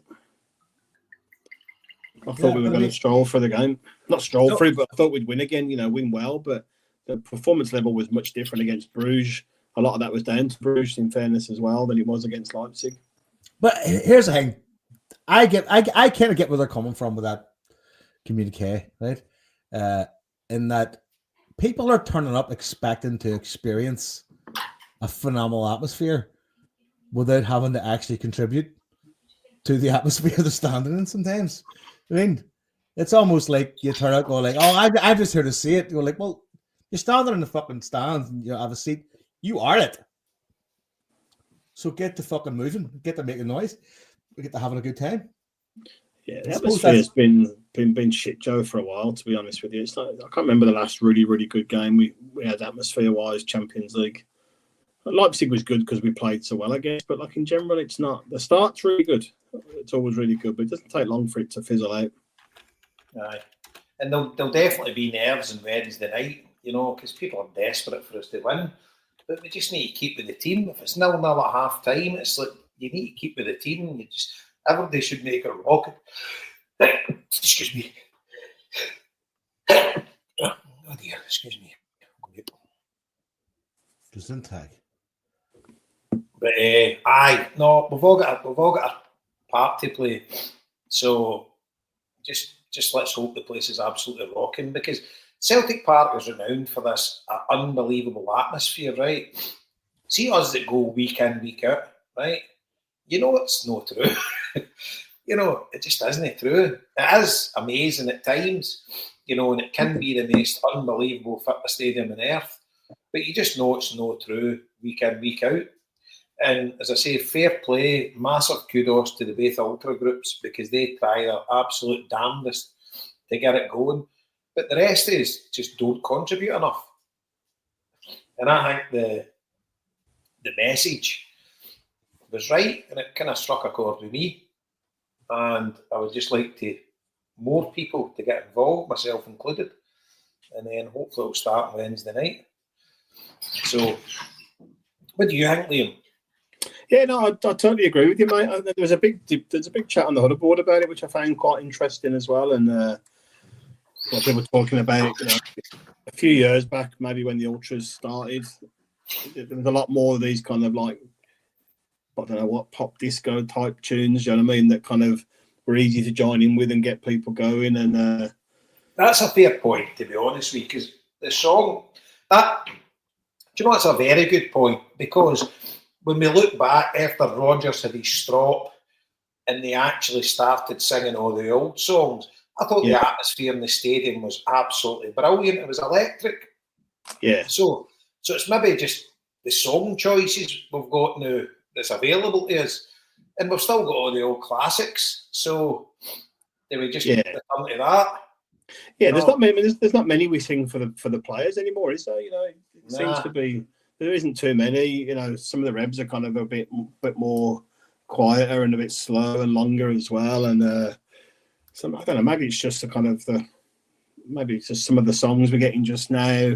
You've seen a lot of games, the last 4 or 5 home games, you know, huge numbers of empty seats there. And you know, it's understandable. It's January, it's midweek games, it's not great times. But, you know, because Celtic won't invest in a resale scheme at all, then, you know, you don't give people the opportunity who wouldn't normally go that might bring a bit of atmosphere, you know, if they're not there every week and kind of getting that bit of excitement. And I definitely think the success has really, really made people complacent, if not spoiled, you know, whichever one you want to use. It's people are just literally turning up and they're just expecting the team to roll out a 4 or 5-0 win and keep everyone entertained. So it's really dumbed down. And even the European games, which I could always rely on, it's good. It always starts off really well, but I don't know. I don't even seem to see the same amount of steamers at the game anymore that you used to see. That's a point as well. Too many bloody families. It could be. I mean, you know, the thing is, you don't get an away support, do you? Really, you know, very rarely you get any numbers, and if you do, you don't hear much from them. Which, you know, you don't have that spice in the game where you're thinking, right, it's going to be a tough game today, or a bit of that tension's not there. So, I think there's a whole host of reasons, and I think, you know, what they're saying is in the standing section, from the back, you know, the middle to the back, it's just pretty quiet, and it's just people that like standing at games rather than wanting to sing. I always looked at it as a singing section rather than a standing section, but I suppose you could argue it both ways, couldn't you? Aye, well, you're right, because behind, like, the guys that stand behind, and we know plenty of them that stand there. You don't really see that getting involved in much of the songs. Well, it doesn't look like they do. They're definitely not bounced about, it's fair enough. But I don't know. You don't really see like the full section kind of going for it. Yeah. Which, it's fair enough, you know. They're entitled to do what they want. I think people are self-conscious. They're going like, should I? Shouldn't I? I'll just sit here and fucking drink my bottle. Aye. Right. Whereas away games are totally different. You've got one end behind a goal and everybody sings the songs, you know. But I think maybe the song choice, that's a good point, Liam. I hadn't really thought about it. Because when you had, like, when everybody was just, I just can't get enough and stuff like that, when that started, everybody was up for it in the full stadium, you know. Yeah. And whether you like the Rebels or not, I mean, that's the thing. When you sing Rebel songs, a lot of folk don't want to sing that, right? So they won't really get involved in it. So that's fair enough. So you're alienating a part of the support when you're singing that stuff. But that's entirely up to who's starting the songs, which is fair enough. Yeah. But then you had, like, I Want to Be Edward and stuff like that. The full grun was getting involved in it, you know, and it was just, place was absolutely bouncing. You know, when there were certain songs that everybody could relate to, you know, music for their youth, and just it was brilliant, you know. So you know what we need? We need a James Forrest song to bring the world together, like Band-Aid. Please. We need a James Forrest song to fucking help us heal, because it's a travesty that boy hasn't got a song. Of creation, it's the only explanation I shall find. I had that one. Can't do that. I know, but it's so I saw a song in that kind of genre we're looking for. All right, something nice and bouncy, Kia G. You need to explain that. You're down with the youth, Joe. I have no clue. Nice and bouncy in the Kia G and a guitar at Kia G. Something fucking everybody can get their head around. Just need to find the right popular level of tune to fucking put James Forrest into. I mean. I'm not entirely sure it should be James Forrest, but anybody, you know, just anybody at all. And I know they've got that one American Boy, but Hardly anybody will know the words of that. And that's, you know what, though? I'm not mad about that. I think that's a bit fucking... It's a bit too disco. Aye. Right? Well, one of the other points Jason made in that chat was, people obviously not giving up the season tickets. So a lot of the, if you go back to O'Neill's time, a lot of people going to games maybe at 20, 30. They're all like us, 50 odd now. Do you know what I mean? So less inclined to probably sing along, especially if you're in different parts of the ground. So maybe it's a demographic thing and an age thing as well. I don't know, but you would like to see the people that want to jump about and sing get given the right area to go and do that. And I know the Celtic end is a great idea, and it would be amazing if they could pull it off. I don't know if there's demand to fill a whole standing section behind the goal or not. Here's the thing, right? I mean, 100% would be.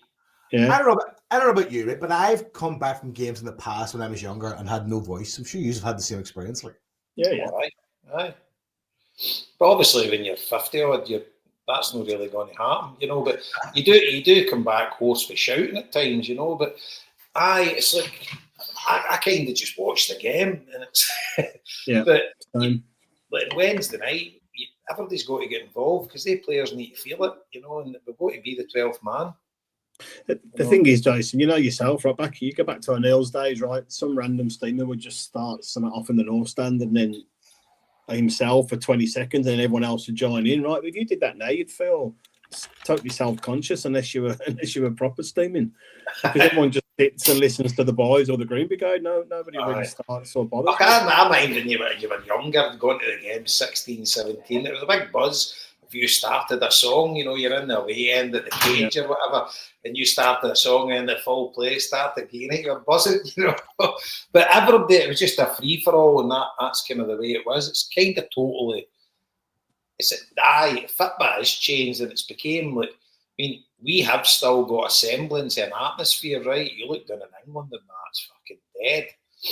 But, for instance, I can use Athletic Club as an example, and you stood in that section behind the goal there. That stadium is absolutely bouncing, but no, the rest of the ground will join in at every time. But if there's a goal goes in, then it's like fucking hell. It's so loud and everybody gets involved. But that full end behind the goal just don't stop, So, and is that for every game, James? Because obviously it was a derby game. Every game, yeah. Well, I was there at the Atletico Madrid game last season as well, just absolutely constant. It was 0-0 until they couldn't score. We got a goal disallowed start of the second half, but then they scored the winner at the end. And as I say, it was constant all the way. Just everybody behind the goal, fucking singing. And Eusebio and all that are in there up the back of it, and they're all joining in, I'm not saying everybody behind the goal's joining in, but massive amounts of them are. And it just lends itself to an absolutely brilliant atmosphere. So the Celtic end for me would be an absolute no-brainer. But whether the club's getting the appetite to do it, I probably don't think so.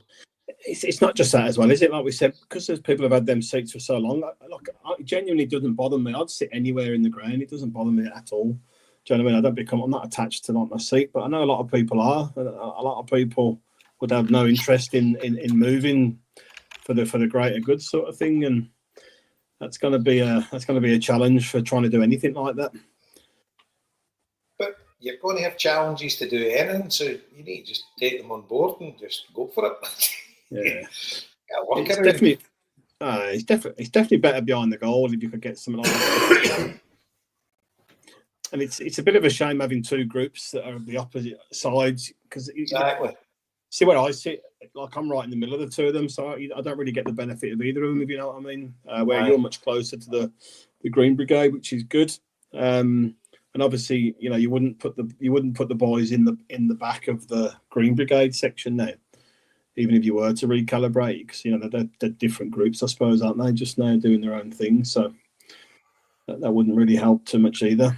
So I don't know, but is it just time that we just accept that football became bland and boring for a supporter context? Well, I think it's a bit exceptional for us because we've had unprecedented success, haven't we, for so long now? And when's the last time you went to a game genuinely nervous, a home game? Even the derby games, I don't feel any nerves at all for them. Whereas you used to wake up, feel sick in the pit of your stomach as soon as you woke up in the morning. You know, I couldn't remember the last time I went there nervous about not winning. Maybe the time we beat them, maybe when Ange came in, we beat them 3-0. Yeah. But look at the atmosphere that night. It was absolutely electric. One of the best we've had. On the back of lockdown and everything, but it was the perfect storm, wasn't it? We'd lost the league in lockdown, had to get a chance to come and support the team, and then everybody was just giving it with gusto, like 100%. You know, the atmosphere was just unbelievable. Well, it was. I mean, a night game. It's probably the drunkest I've ever seen Celtic Park en masse. And obviously, and beating them put us ahead of them on goal difference or points. It was a perfect storm, I think, in that regard. And obviously, 3-0 up after first half. I can't remember the exact minutes, but so it was the perfect storm in that regard. But we're just so used to winning, and like I say, I think there is a lot of complacency with people now at these games because it's just been so easy for so long. I don't know what the answer is, but I'm not. Wednesday might be different. You might, because of the importance of the game and it's European, and if we play well, you might see more singing breaking out from around the stadium. But I don't think you're going to get much of that in league games, are you? No. I know, but it couldn't be any worse than the Ruddy Daly years, to be honest. Well, see, at the end of the day, I'm not too sure, Joe, because everybody at the games then were proper diehards. And we weren't that good, but we're still winning leagues. And I know, but Jason, go back and watch some of those highlights. But like, there was a massive big flag over the top, fucking, and then fucking, it was just dull. I mean, it was dull. It was dull. It was grim. Whereas, like, I think probably the frustration is there's not many people there. There should be more fucking noise. You know what I mean? Aye. So what we should never do is take the Everton model, because look at the atmosphere they had on Sunday when they beat Spurs. The place was, Goodison Park was absolutely rocking. So maybe we just need to turn into absolute shite, then get the odd wee win every now and then. Aye, well, that's probably what we should do. You should start saying to them, listen, just start honeydecking the fucking fans, right? Just don't win every game. Just keep it bubbling so cunts are on edge. But Liam makes a point, because if the league was close, do you know what I mean? If the league was close and it was neck and neck and you were watching the fucking scores every week, but even at the start of the season, the league was close and you were kind of watching the scores, the atmosphere still wasn't great. So I don't know if there is an answer. We played a midweek game. I can't remember who it was. It was fairly recent, and the Rangers were playing at the same time. There was a boy in front of me. I was up in the 4-4-1. The boy in front of me was on the phone checking the Rangers score more than he was actually watching the Celtic game throughout the game. It's definitely just kind of lost a bit of edge there, which is mad when you think how well we're doing. But I think it's just the way it is, isn't it? Aye, well, I'll be honest with you, I'm nervous about Wednesday night, and I can't really, but obviously I know why, because we could be in for an almighty fucking fall, if we weren't to win this game. So I'm proper buzzing for Wednesday night. I'll have the butterflies and everything Wednesday, without a doubt. But I just hope everybody else will, and we can get the place rocking. But I don't know what the answer is. The young ultra groups, they try their absolute damnedest to make it, but I just don't know if there's the appetite with anybody else to take it to anything else. I suppose that's it. It's just getting more of the young team together, isn't it? And just letting them let off a bit of steam and jump about and have a carry on. That's really what you want. They're the ones that are probably happy singing away and having a carry on. So that's what you want to do. Just you can't really say everyone at the back of the stadium section needs to move out, because they've been there from the start. And but there is people in there, I guess, that just are happier standing, but are not so bothered about the singing. But ultimately, I guess it's a singing section, isn't it? That's what it's designed to be, as well as a standing section. So it's difficult. You need to get Jim and Sarah and Tommy and that out. Get the old gens out there. But again, it's back to the point I'm saying, Jason. I mean, who do you know has given a season ticket up in the last 10 years or whatever? Like, nobody has really, have they? So, no one's getting an opportunity to come in and get new tickets in there, really. I know. It's probably just a problem football thing everywhere. Yeah. I don't know. It's just, it's got me thinking. I didn't think the podcast was going to go this way, but it has got me pondering loads of things, because I still love going to every game, going to the away games, going on the bus with the mates and, or the train or whatever, and having a day out and going to the game, shouting the team on. And it's like, but the home games are totally different. It's not like that at all. Yeah, definitely.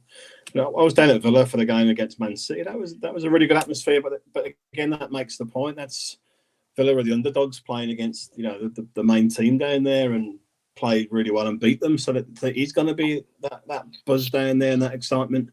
Whereas we're always the massive favourites to win every game we play at home. I think the Villa game next week, I think the atmosphere will be absolutely electric.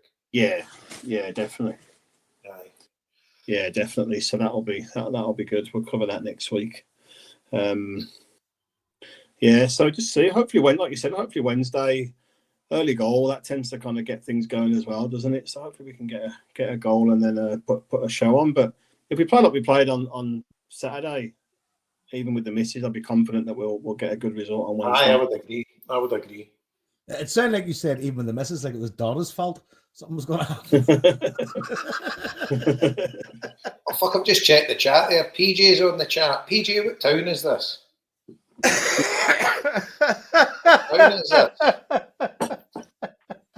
The town I love so well. It's downtown, PJ. That's where you belong. You belong downtown. What town is this? What a man. Dirty old town, PJ. What a man. Jason, I've got your quiz question tonight for you. Have you? It's a Celtic themed question. One question, and I think you're the only one that can answer this, Jason. But Joe, you can have a go, obviously. Right, let's go. It's Celtic themed. So, I'm sure who was the first Scottish player to win a match at the Crucible? The first Scottish snooker player or football player? Scottish snooker player to win a match at the Crucible. Yeah. So in the snooker world championships. I'm assuming so. What else do they have there? Anything else? Right. So before, right. Well, I know what you're going to say because I've worked it out. Right. Murdo McLeod. Yeah. Aye. Yeah. Okay. I'd never heard of him before, so I was listening. At the end of the day, before Stephen Hendry, there was only Murdo McLeod, Johnny Ray, Eddie Sinclair, Jim Donnelly.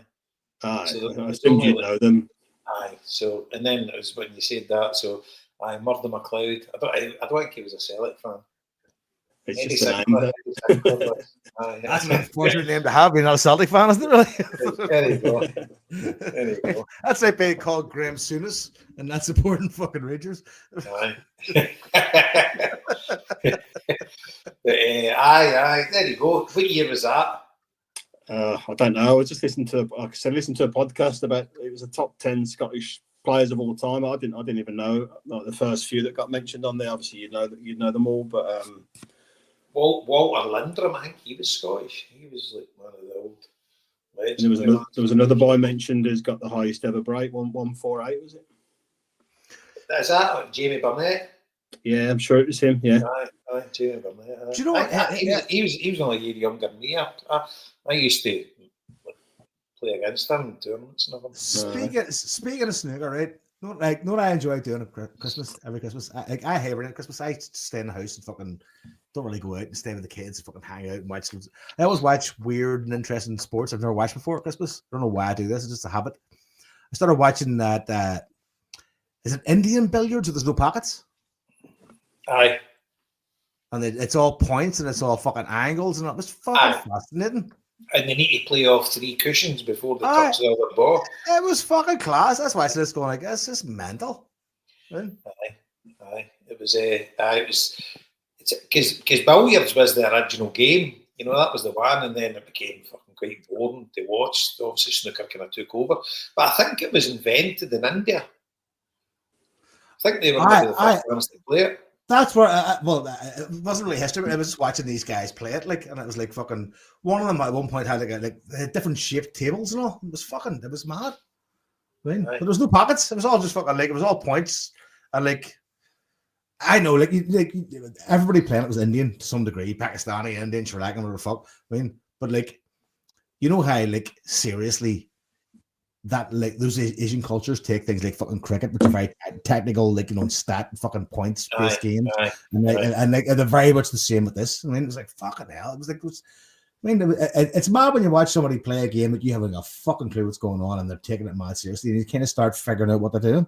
I mean, so because there's a game as well. It's Chinese pool, and the prize money's mental. Like, they win $500,000. And stuff like that, winning tournaments, but it's like an 8-foot table.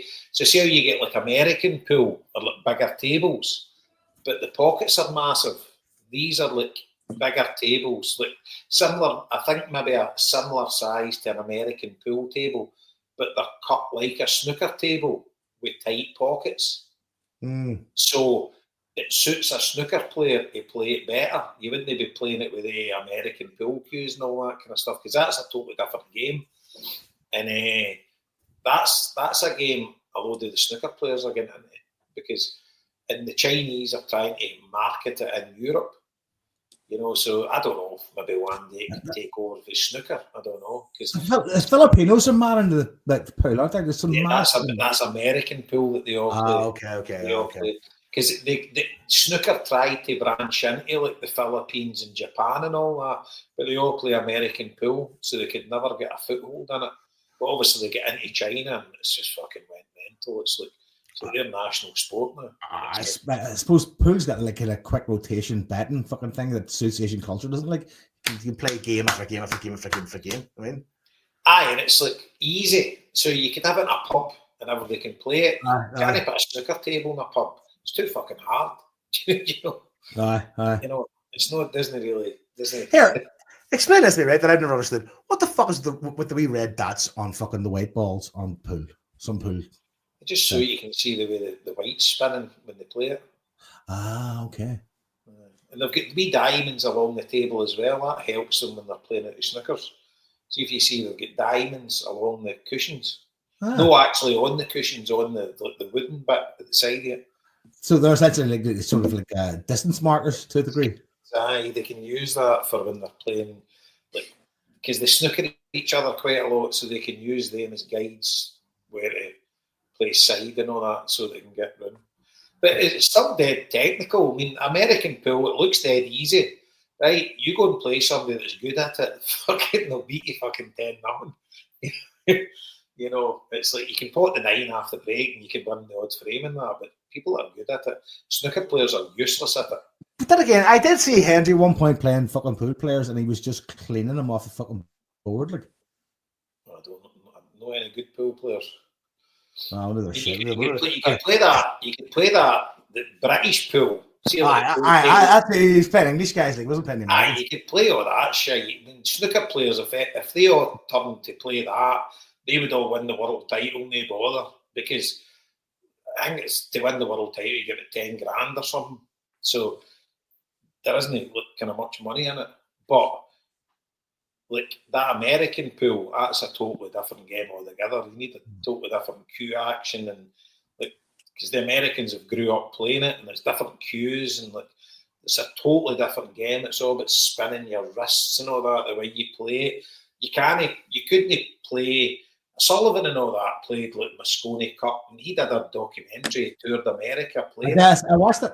Aye, but once you play guys that are right good at it, you'd win the odd frame off them, but they would beat you 8 times out of 10. You know, snooker players they're not built to play that game. It's totally different queue. I always love watching the Colour of Money. Fucking what was the guy's queue? Is it Balabushka? Is that it? That was. I don't even know if it is now, but back when I was a kid, if you were playing American pool, they were the best pool queues. They were, I don't know, thousands of pounds maybe. I see. After I watched that film and I looked him up years down the lane, and it turns out he was like this savant fucking. Also, was it actually a guy called Balabushka? Aye. I know. I knew there was Balabushka queues. I didn't know if it was a guy. It was an actual guy. George Balabushka. Oh, right. Aye, well, he made the best pool cues in the world. I don't know if it's the American pool, but I don't even know if it's probably the Chinese have got better ones now or whatever. But aye, back in the day, they'd have been thousands of dollars to buy one of them. Aye, so that's one for the young team. If you haven't seen Colour of Money, watch Colour of Money. It's Martin Scorsese film, by the way. Fucking forget that. Aye. Talk about me tangent in the podcast. There you go. You never know where you started this, Liam. Yeah, there you go. It's your quiz question for the week, mate. There you go. Right, I'm going to jump off, guys, and watch this. I think we're done. Hopefully, we get the rotten mob away. When is the cup draw now? In the next 5 to 10 minutes, yeah. Happy fucking Dundee won. Get them away or at home, either or. I'm saying it's Dundee won. Yeah, 1-0. Yeah. Finished. I think so. It was last time I looked. Yeah, full time, 1-0. That was good fun, lads. Listen, we'll just pray for a good night on Wednesday. Be good. Well, we'll see you there, Joe. I'll see you on Wednesday. Hi, so Joe, you never told us what's your plans.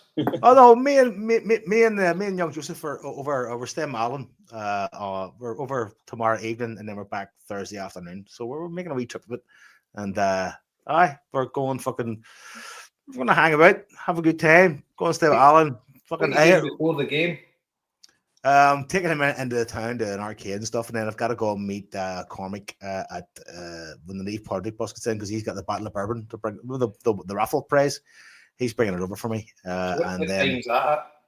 By 5 in the evening. Have you met that at the stadium? And then I'm going to walk into Alan's house. It was just 5 minutes down the street. I mean, drop everything off, get ready for the game, walk back up with the wee man. I mean, so it's perfect. Right. I mean, it's perfect. His Harper's over as well. Aye, he's staying in the town. So the one thing about bringing the wee man over, right, is that we stay in the town. And see, getting back in the game into the town, it's murder for kids. It's a long trip. Yeah. It's murder for kids. So see, staying like Alan, and it's fucking 7-minute walk from the stadium down London Road. I mean, it's perfect for like having young kids. So I would just fucking stay with him. I'm looking forward to seeing him. Haven't seen him in about best part of a year. So looking forward to that. Looking forward to linking up with yourself, Liam, in the afternoon, and I can't wait, man. I really fucking cannot wait. I really am looking forward to it. Brilliant. So what's the draw getting made on BBC now? It should be on Premiere, I think. So I'm going to just jump on now and see it in the next 10 minutes, hopefully. Here we go. Scottish draw, 5th round draw live.